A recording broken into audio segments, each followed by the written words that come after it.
Good morning, Tigard Breakfast Rotary. Join me in the flag salute, please. I pledge allegiance to the flag of the United States of America and to the republic for which it stands, one nation under God, indivisible, with liberty and justice for all. And Rob, do you mind coming up here? This is from Patty, and I think everybody can hear me. Anyway, she gave us some background on, when is it, tomorrow? St. Patty's Day? Today. St. Patrick was born at Kilpatrick near Dumbarton in Scotland in AD 387. Does anybody know where either of those places are? Scotland. At age 16, he was sold into slavery by a group of Irish marauders that raided his village and took him back to Ireland. During his captivity, he came closer to God. He escaped from slavery after 6 years and went to Gaul, where he studied in the monastery under Saint Germain, Bishop of Auxerre, for a period of 12 years. His wishes were to return to Ireland to convert the native pagans to Christianity, but his superiors instead appointed St. Paulidus. But 2 years later, Paulidus transferred to Scotland. Patrick, having adopted that Christian name earlier, was then appointed as second bishop to Ireland. His mission in Ireland lasted for 30 years. After that, Patrick retired to County Down. He died on March 17, AD 461. That day has been commemorated as St. Patrick's Day ever since. And then she gives us a prayer that was written by St. Patrick. May the strength of God guide us. May the power of God preserve us. May the wisdom of God instruct us. May the hand of God protect us. May the way of God direct us. May the shield of God defend us. May the angels of God guard us against the snares of the evil one. May Christ be with us. May Christ be with us. May Christ be with us. Christ be over all. May thy grace, Lord, always be ours. This day, O Lord, and forevermore. Amen. Amen. Thank you, Rob, and thank you, Patty. Mr. Secretary, visiting Rotarians and guests. So, thank you guys for showing up. I'm trying to track. We have some people watching from home. Those who have checked in so far, we have our DGE Joe Crenshaw is on the stream as well. We have a guest from Helsingborg, Landborgen, Sweden. Yay. Anthony's watching. Denise Townsend has checked in from the Beaverton Rotary. We have a couple of our members that have checked in as well, so thank you guys for watching from home. And our speaker, who, Natalie, are you going to have something to say later? But Colleen Cleary is here, so she'll be talking later. Will be beneficial to all concerned. And number 5. All right, so it's a little bit different today. You can have a seat. As you may know, for us over the last couple weeks, and as of today, a lot of things have become canceled. So our next meeting next week with the district governor nominee, Jim Boyle, has to be postponed, and we will reschedule it when it comes due. And then also our social is not looking likely, so I'm going to go ahead and call a cancel on that with our new restriction on restaurants and taverns. So Fido's, I know, is looking into options to get maybe some growlers filled and some other food going out the door, so maybe check into that when they get that going. The African Cultural Extravaganza on April 26th. I haven't had an update on that, but again, as we continue on the stream, it might not happen. Ronald McDonald House is happening in a modified way on the 19th. So it's going to be Natalie dropping off some food. There's no preparing on site. There's no interaction with anybody at the house. And coming up, I will be putting together kind of a different type of a meeting format. So I'm going to have somebody pick like a Rotary moment, somebody pick like some trivia for a Sergeant at Arms. I'll find a Rotary International video online so you can watch that as a program, and then I'll probably find a module on the Learning Center from myrotary.com so we can keep you engaged. We'll figure out when we can resume next.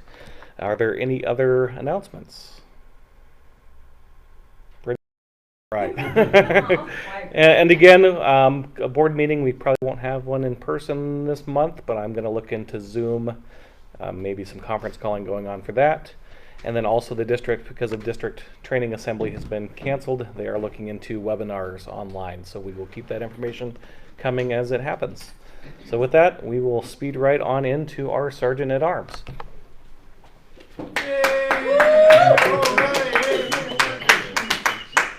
That doesn't grant you immunity from a fine. Nice try. So we've got a lot of money to bring in today. Yeah. Pop it up. Do you have anything to brag about? Any birthdays? We're here. Yeah, we all survived the first I'm night good.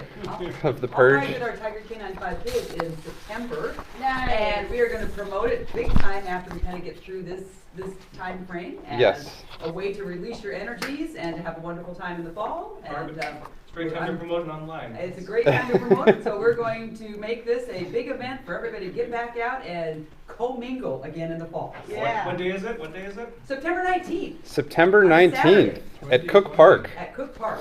Co-mingle with your friends in the fall. Great. Yeah, no more social distancing by then. That- Just we're gonna- long we're distance gonna running. run Yes. Hand in hand down the pathways. Great. Anything else? Facts about St. Patrick's Day to share with everybody. We still have have grown. grown. We still What's that? collectively grown. Yeah. Yeah, yes. Yeah. Treat me like you would treat him. So, there's enough of us here. I think I could ask a few questions. Feel free to pay up whatever you feel is necessary. I also have some pictures of my time and my relationship with St. Patrick. He's a special man in Irish history. So I studied there my last year of college over the summer. So I'll have some pictures to share as well. But I'll get started. So,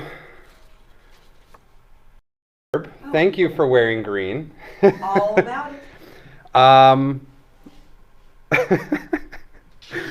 Why, according to legend, do leprechauns wear green? So they can hide in the grass. That's correct. It says they wear green for camouflage. That's why you can't see So they can't be found. So you are correct. You are safe. Yes. You are safe. Mark safe. Yes, during the coronavirus. Natalie, what slancha means? You go out drinking for St. Patrick's Day, you hear everybody say this. What does it mean? That when you have a hangover, so the next day you want to eat a big, heavy-duty slancha.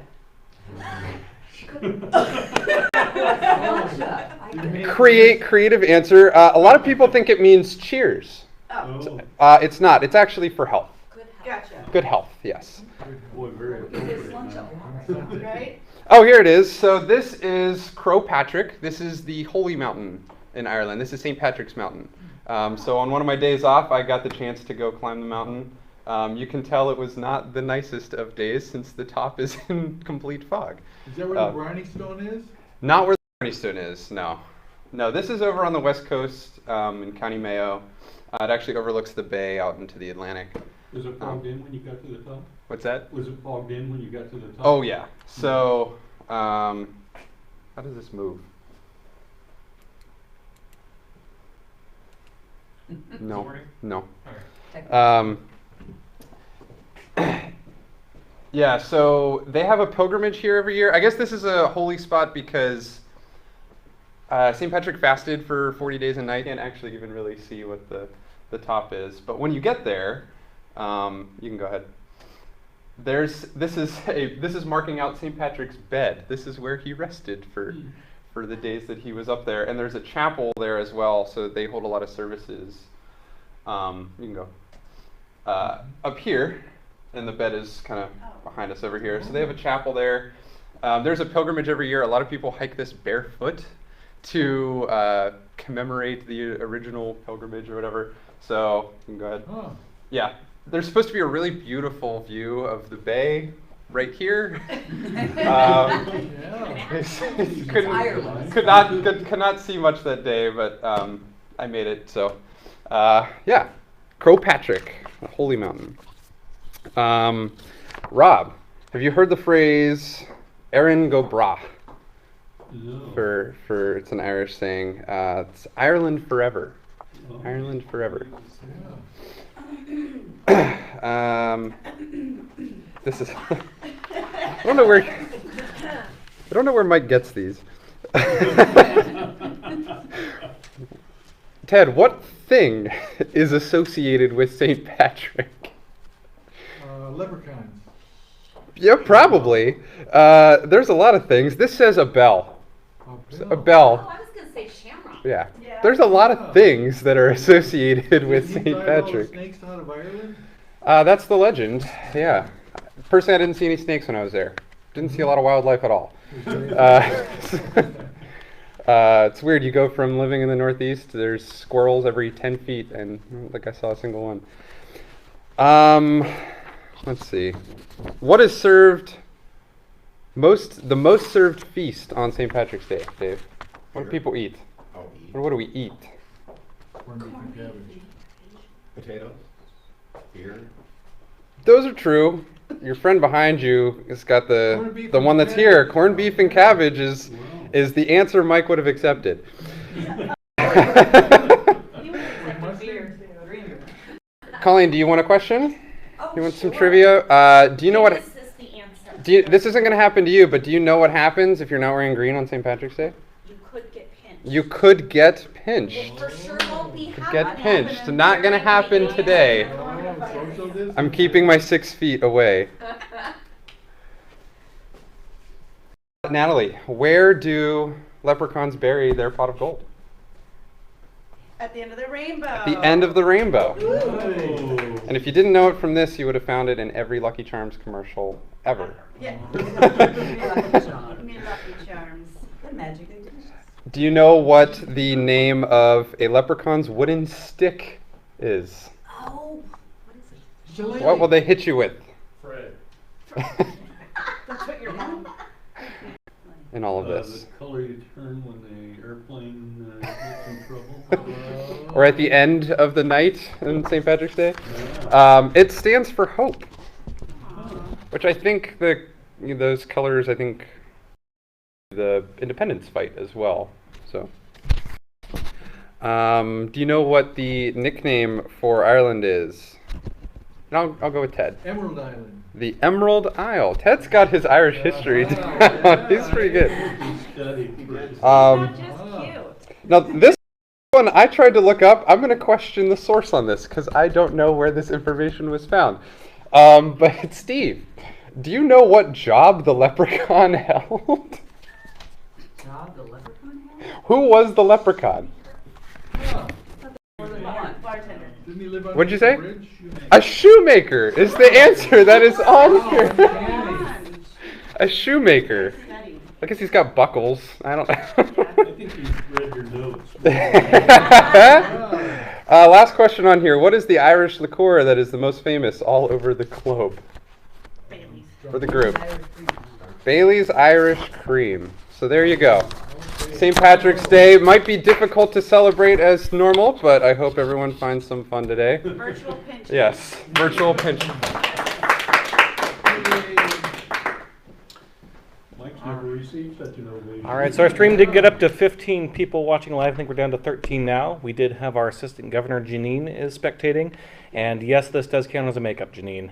We also have Arnett signed in too, so we got a few more. So with no further delay, Natalie, why don't we spread off into our speaker? Good morning, everybody. Thanks for being here, however you're here. I would like to introduce Colleen Cleary.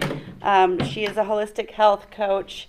I met her at a group that I'm in called B&I that we meet on Wednesdays usually.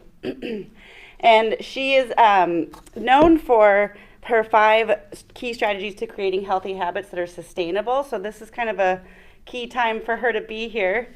After years of struggling with her own issues, digestive issues, low energy, extra weight, she hired a health coach and realized it was her time to get certified at the Institute for Integrative Nutrition and never looked back. I attended her Girls Runaway Weekend last October, and it was just phenomenal. Her approach to guidance and health and wellness She does work with men too, but her key people are women and health and good strategies. So she has an online presence that's very, very healthy. So she'll be giving you her contact information today. And just thanks for being here this morning. Come on up. Thank you, Natalie. That was such a nice introduction. I appreciate it. And thank you, you guys, for being here. I know this is a really tricky time right now to try and pull meetings together and all of that. And I just want to give you guys all kudos for pulling this meeting together today, going online and pivoting so quickly with the way things are happening. Because it kind of feels like right now, things are changing minute by minute, and that's kind of unsettling, I know, for a lot of you. So like Natalie said, I'm going to talk about 5 key strategies that you can use to create healthy habits that are going to last and that they don't make you feel like you're just kind of white knuckling it through something that you're not going to stick with. But before I get into that, I'm going to tell you a little bit more about me. You already heard a little bit about how I got into health coaching, so I'll tell you a little more about my background, and then we'll get started. So, like Natalie said, I became a certified health coach. That was probably about 5 years ago. Long before that, what feels like another lifetime, I was a stay-at-home mom of 3 young children, and I loved it. But then we needed some more income for the family, so I started going back to work, and I became a teacher, and I loved teaching. I loved being in the classroom with little people. It was magical. But during that time, unfortunately, I went through a divorce. My own health was suffering, so I became a runner to try and cope with the stress, try and just get healthier overall. And while I was doing that, I naturally started looking at the food that I was eating, how I was taking care of myself in general, and I started working on my health. But I was struggling. I was having those digestive issues since childhood that I just couldn't shake. I couldn't get the weight off, and my energy for a runner was really low. So in a running group that I belonged to, I met a health coach, and we started working together, and I was like, oh my gosh, this is it. This is what I'm meant to do next. Because I had really great success with her, I wanted to be able to share that with others. And I'm a natural educator. As you can see, I like to get up and talk to people. I like to share with people, and I like to help people. So I asked her about the program she went through. It was the Institute for Integrative Nutrition, and I jumped in and I never looked back. So when I first got certified, what's really common for a lot of practitioners is we want to just help everybody. Oh, you've got diabetes? Come on down, I'll help you. Oh, you've got IBS? I can help you too. I'll just help the whole world, right? And in general, I can help a lot of people by saying, I need you to drink more water. I need you to get some good sleep at night. You should be moving your body, and you should probably have some more green vegetables. But over time, my focus started to narrow, and I started helping more women like me who were struggling. And I also have put my focus into helping busy mamas figure out how to meal prep so they can cook at home more and not just be eating leftovers off their kids' plate and downing the coffee on the way out the door, right? So that's been my focus. Yes, gentlemen, I help you too. I don't want to leave you out, but that's kind of the primary part of my practice now. Okay. You guys ready for some strategies? Anybody ever set a goal for yourself in your health and wellness? Oh, yeah. Right? Yeah. And think about it, when you first set that goal, you're like motivated, you've got some hope and some energy around it, and you're like, okay, I'm gonna do this. And you get started, and you're doing okay. I mean, maybe it's a little hard because change is hard, but you're going along. And then life gets in the way, doesn't it? Maybe your boss is a jerk, or your car breaks down, you gotta take the dog to the vet. Things just pile on, and the next thing you know, you're like, oh, that's right, I said I was gonna make it to the gym. Well, all right, maybe next month we'll try that again, right? Or like it's really famous, we set those New Year's resolutions in January, we're killing it, and then February and March, and it all just kind of falls to the wayside. So these strategies, I start every single client with. We start here because what I learned really quickly when I first started coaching is I'd meet with the client and I'd say, well, did we talk about more green vegetables? Why aren't you doing it? You have no idea. should see my to-do list, and I'm so tired, and da-da-da-da-da-da. So I put this foundation together for people, and I walk them through this before we ever really get tackling what the habits will look like. The first thing, the first strategy, is to figure out what you're working on. What is your goal? And you want to be really clear and specific about it. People will come to me and say, I want to be healthier. I don't know what that means for you. That looks different for everybody. So get ready to make changes. Do I need a different goal? Do I need to step up my efforts? Plus, if things are going well and then things get off track, because it happens, we're human, then you can look back on the data you've collected. Oh, that's right, it was going really well here. I've tracked all this, I know, and I can look back and see what was working, and then I can pivot and make adjustments or go back to what was working. So write your goals down and make them clear. The reason I want you to write them down is because it tells you you're serious about doing this action. If you just let it float around in your head every time you're driving to work, you know what, I really need to cook at home more. That's not serious action, but it shows how serious you are if you will take the time to write it down. We're going to talk about the language that I want you to use around writing that down in just a little bit. Second strategy is I want you to think about why it's important to you. Again, people will come to me and say, oh, I've got my cousin's wedding coming up in a month and it'd sure be great if I could fit into that outfit. Okay, and that's motivation. We have all been there. I understand that, okay? But that motivation, that right there, it's only gonna take you so far. As soon as that cousin's wedding's over, then where's your motivation, right? So I challenge you to dig deeper, get some real nitty-gritty emotion around why it's important to you, and it has to come from you. It can't matter what your neighbor's doing. It doesn't matter what you're seeing when you're scrolling through Facebook. It matters to you. So I'll give you some examples. I had a client, she was 76 when we first started working together. She had a lot of extra weight she was carrying. She owns her own business, so she was still working full time, and her energy was in the tank. And her doctor said, if you don't make a change, you are headed for a very scary diagnosis. You have got to pull this together. So we started working together. And she had a real strong why. Fear can be a real big motivator, right? If I don't do something, my life is going to look very different very quickly. So that's a real strong, that holds you a lot longer than cousin's wedding in a month, okay? So think about why it's important to you and write it down.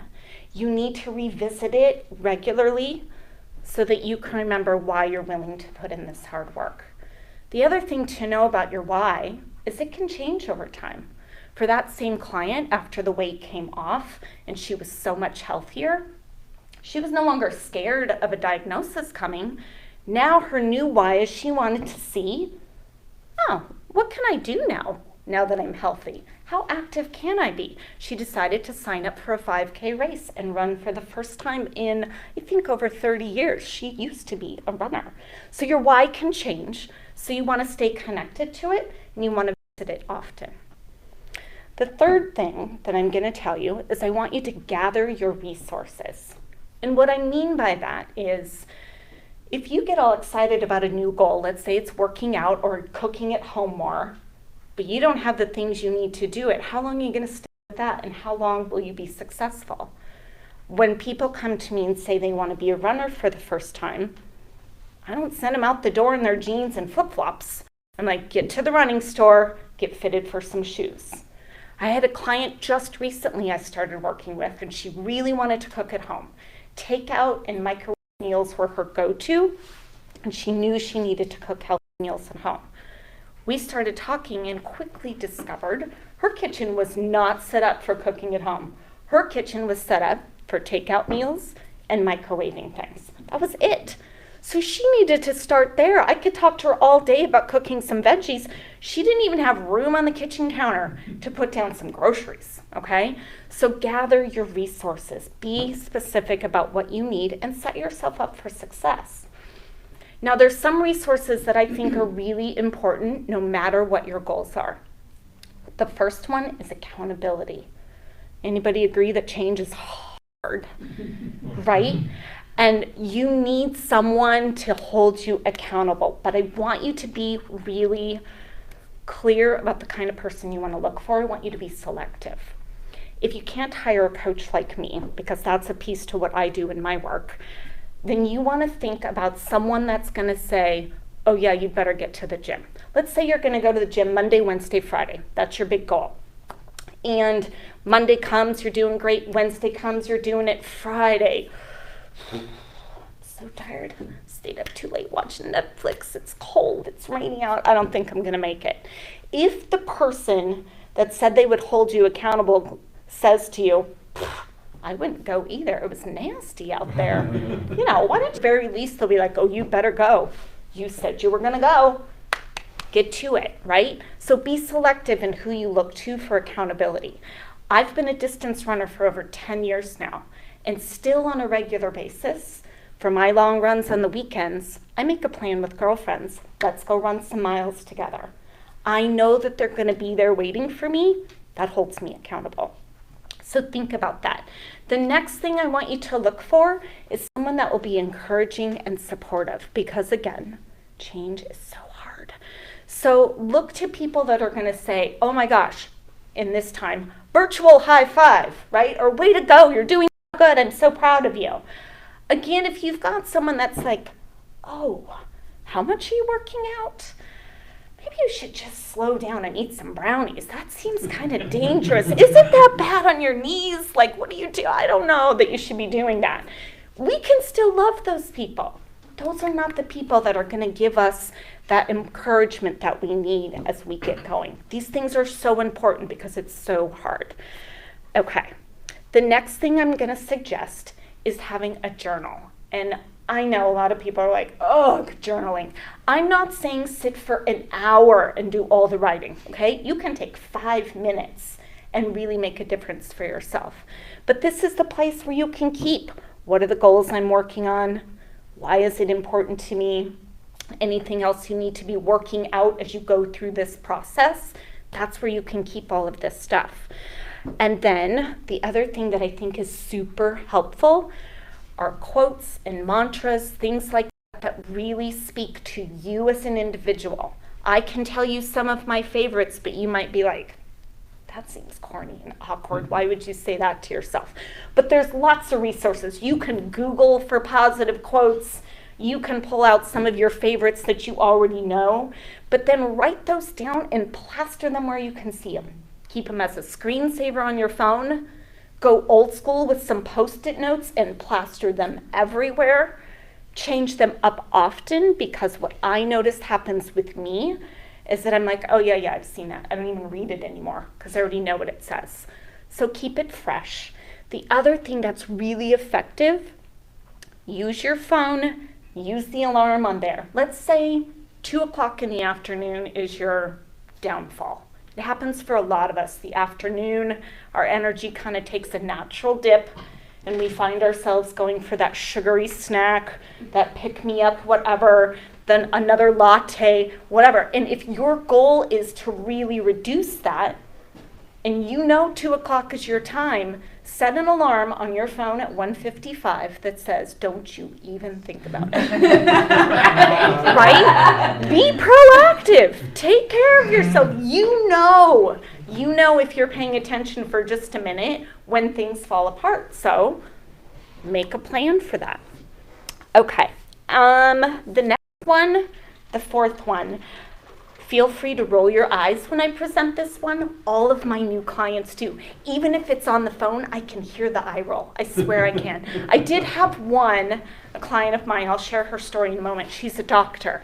So she's very science brain. She's like, give me all the data, show me all the proof. But just bear with me. I'm going to explain the strategy to you, and then I'll share some stories to back it up. So the strategy, I like to call it, who are you? And what I mean by that is that as we try to ingrain new habits into our lifestyle, we're bringing them into our identity. We want them to become a piece of who we are, of how we show up in the world. Now, what happens in the background all day long without us paying attention, our brain is on the lookout for clues that confirm what we already believe about ourselves and the world around us. Just goes on all day long without us paying attention. But we can take advantage of that when we, again, write it down, that we are someone who does the thing we say we want to be doing. And I'll talk about that more specifically in a minute. We're retraining our brain. Our brain doesn't actually know the difference. It doesn't realize that that's not actually who we are yet. So we write it down and we start retraining that dialogue. So let's say your goal again was 3 mornings a week. I'm gonna go to the gym, I'm gonna go to that class, okay? Instead of writing it down, I want to go, or I'm going to do this thing. What that says to your brain is, okay, well down the road, but not today, you're not that person yet, are ya, right? So that gives us that little gap, that chance for a loophole. And I will tell you, we are hardwired to look for the loopholes. We really are. We're looking for the easy way out every single time. So it's okay. We just accept it and we work with it. So we lessen the loopholes. We lessen the decision making if instead we write it down and we say, I go to the gym 3 mornings a week. I'm someone that does this every Monday, Wednesday, Friday, however it works for you. Now here's a couple of stories just to back up this kind of weird, awkward thing, right? Back to my 76-year-old client. One of her goals was to go for a walk every day after work. Now let me tell you, like so many of us, at 5 o'clock every day, she was tired. She owns her own business. She's tired. She comes home for her regular routine, hits the couch, glass of wine. But she really wanted to change that up and start going for a walk Monday through Friday after work. And so I said, all right, start writing it down. I walk every day after work. She's like, oh, I'm like, just try it and then prove me wrong. Come back and tell me how it didn't work. I want to hear it. Within a week, she calls me, Colleen, you're never going to believe what happened. All right, let's hear it. So I hit the couch on Wednesday. And I was like, oh, I don't even know what to do. Oh, wait a minute. And these were her exact words. I'm a girl that goes for a walk every day after work. She goes, and I got up and I put on my shoes and I went for a walk. And I was like, I know. It's this weird, tiny little strategy, but our brains don't know the difference. So I'm telling you, just try it and see. The doctor who did the eye squint, within a week, she's like, all right, Colleen, I really didn't want to do this. I refused to write it down. I was like, all right. And she was tough. She goes, but I decided I would say it out loud while I was driving to work. She goes, so I did. I said, all right, I go for a walk 5 days a week. And then I realized something. I'm someone that likes to keep my word. I don't want to break that promise. She goes, so now I'm walking 5 days a week. And I said, okay. So I got a few less eye squints during our time together. It was great. So I know it's awkward, but trust me, the least you're going to lose is that 5 minutes you took to write it down in that journal. And if it doesn't work or it does work, you can come back and tell me about it. I want to hear about it. Okay. I will tell you that I personally stumbled on this technique years ago as a runner when I was still early on in my running. I was going through a patch where running was awful. I'm out running and I'm like, I don't even know why I'm doing this. I don't even like running, which was not true. I loved it by then, but I hate running. This is so hard. I think I need to quit, I'm walking more than I'm running. This is ridiculous. And then one day while I was walking, I was like, well, wait a minute. I'm still a runner just because I'm having a hard patch. Just because I'm having a hard day doesn't mean I have to quit. I went home and I ordered myself this tiny little charm necklace that had a picture of a runner girl on it. And I wore it every day for a year after that. So I could remember every time I looked in the mirror, that's right, I'm a runner. And I've never looked back. I never question if I'm a runner anymore. It's just a piece to who I am. So your healthy habits can do that for you too, okay? Okay, The last one that I want to share with you. I want to know when it's going to happen. I want you to get really clear and specific, and I want you to schedule the work that you're going to have to do to reach your health and wellness goals. And here's why. Remember we talked about before how life starts to pile on, all the demands that you have on your day, all the emails coming into the inbox, all the things that you have to take care of. If you're not really intentional and setting aside time to do the things you have to do, there's a really easy chance for blowing it off, right? Or forgetting that you were even going to do the thing in the first place. So I want you to think about, let's say you're going to cook at home more. Cooking at home, for those of us that have been doing it for on a bit, it's a whole process. You got to figure out what you're going to cook. You got to pull the recipe together. You got to see what you have on hand, right? You got to make the list, go to the store, bring things home, prep it, put it away. It's a lot. If you're not intentional and you don't get it on that schedule, because let's say you don't on the schedule, you would have been doing it by now, right? If you had that figured out. So put it on your schedule and block out the time that you need to get it done. Put it on the schedule when you're going to show up for that workout, and then honor it just like you would any other appointment, okay? Now, I'm not going to say for sure that this doesn't happen to guys, but I do find this happening a lot more with women. We are really famous for either not making it on the to-do list at all, or if we're on the list, we're at the very bottom. Taking care of ourselves and the things that we need for our health and wellness is really low on the priority list. We put everyone else and everything else first. Here's what I'm going to tell you that works for a lot of my clients. If you feel guilty for taking the time you need to take care of yourself, then think about all the different ways you show up in the world. As a partner, care of yourself, you get to show up in those roles as the best version of you. You're going to show up with more energy. You're going to show up with a better attitude. You're going to show up more productive. You're going to be able to take care of all the things and all the people better if you will take care of yourself too. So again, I don't want to say, boys, that this doesn't happen to you, but generally speaking, I find that women are really good at putting themselves at the bottom of the list, or like I said, maybe they don't even get on the list, right? So think about that. If that's what you need to tell yourself to get yourself to do these things, then use that.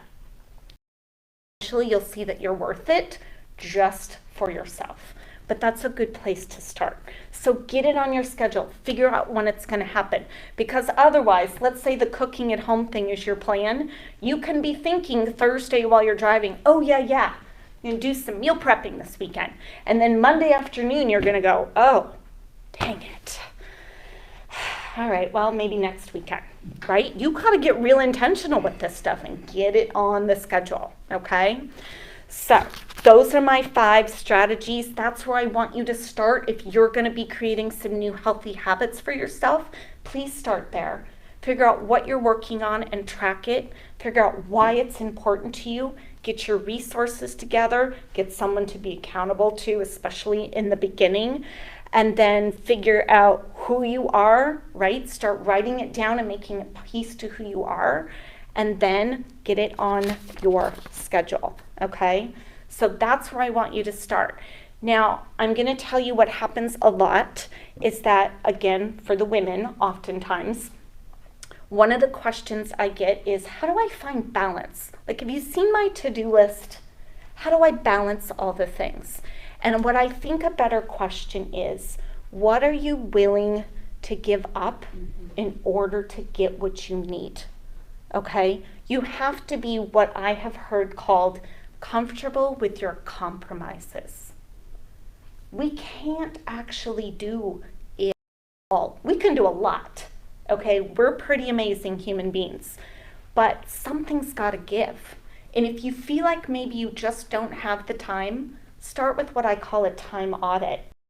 Take a peek at your daily life. What are you spending all of your time on? If you've got time to go on social media or Netflix or those things are fantastic. but maybe you lessen the time you're spending there so you can reach these goals that are important to you. Okay?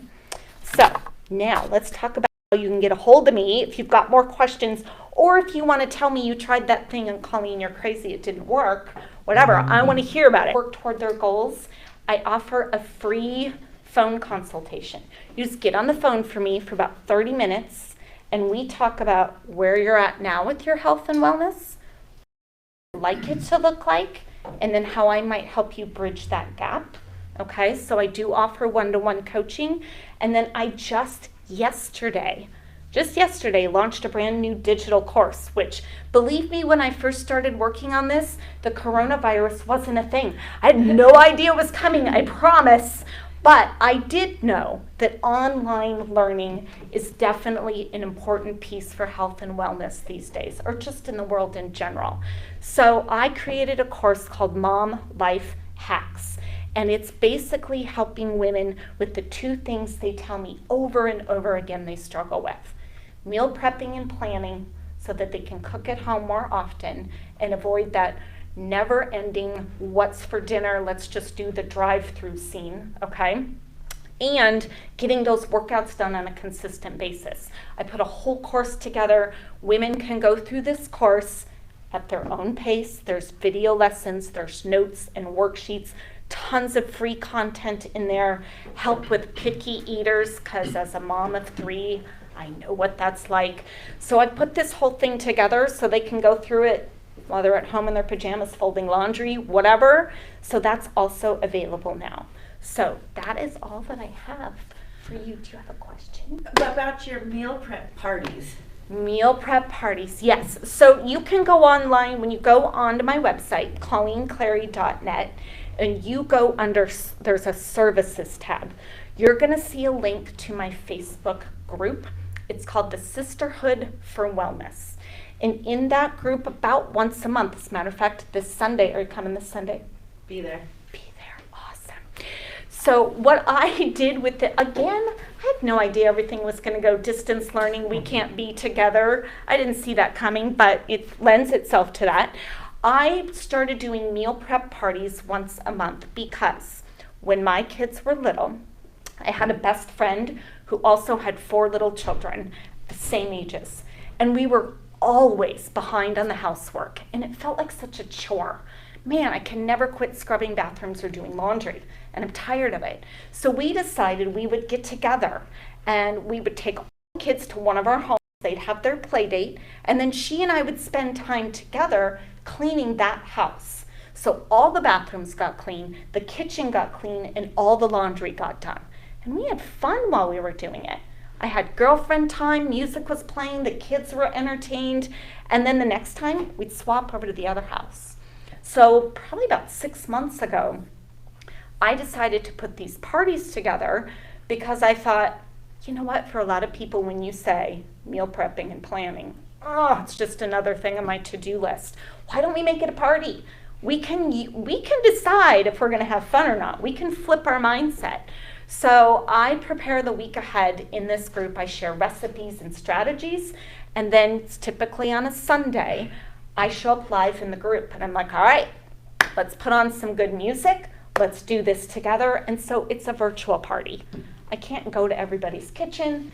For sure, everybody can't fit in my tiny kitchen, but we can share this to-do thing together. So it's been a really popular thing. Thank you for asking. Yes, and I have one coming this Sunday, so come and join us. We love it. Any other questions? I've got a question from the chat. A question They'd from the like to chat. know where you're located. Where can they find you? I'm in the Portland area.